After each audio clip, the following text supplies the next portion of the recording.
En estas 2 semanas de conversaciones, yo diría muy respetuosas, muy intensas, con el Fondo Monetario Internacional, prácticamente de 59 puntos que están reflejados, ¿verdad? En estas discusiones con el Fondo Monetario Internacional, apenas pues tenemos, digamos, puntos divergentes en 2 de ellos. Uno es sobre el tema de la subasta, que nosotros hemos destacado que fue un mecanismo utilizado durante 27 años, previos a que se iniciara la liberalización del mercado cambiario y que de ninguna manera obstaculizó que el gobierno pudiera tener, que el gobierno de Honduras, que la República de Honduras pudiera tener acuerdos con el Fondo Monetario Internacional. Tuvimos de hecho varios acuerdos con ellos. Precisamente destacamos que la necesidad de retornar a este mecanismo es precisamente para lograr pues una mayor equidad en esa distribución de la divisa. Que hay que recordar algo que es bien importante: cómo se generan esas divisas,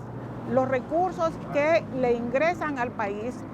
los recursos que se utilizan posteriormente para todas las actividades económicas provienen principalmente de la exportación de nuestros productos tradicionales, ya productos tradicionales que vienen de la agricultura: café, azúcar, palma africana, camarones, definitivamente, y también un buen porcentaje la maquila. Pero y algo fundamental que yo siempre digo: quiénes son los héroes anónimos y anónimas que contribuyen con su esfuerzo denodado a precisamente mantener la dinámica de la economía hondureña. Nuestros migrantes provienen precisamente de las remesas que mandan los hondureños y las hondureñas que viven en el exterior. Y el otro tema, porque me preguntaron cuáles eran los 2 temas. Entonces, ese es uno, que nosotros consideramos más bien que el mecanismo de subasta, que busca una mejor distribución y equidad para la utilización precisamente de la divisa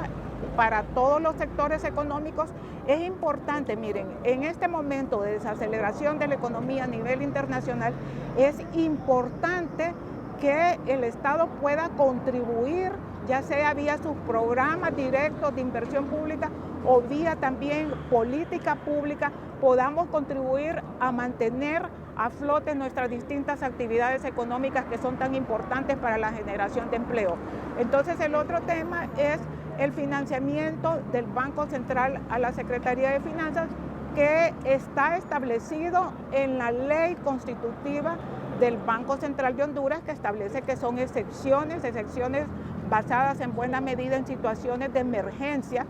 que requieran ser atendidas con carácter prioritario para el país. Entonces, precisamente el fondo hace un reconocimiento no solo de la resiliencia de la economía hondureña en el 2022, sino que también de todas las reformas estructurales que esta administración de la presidenta Xiomara Castro impulsa y que son pues temas torales para el mismo Fondo Monetario Internacional.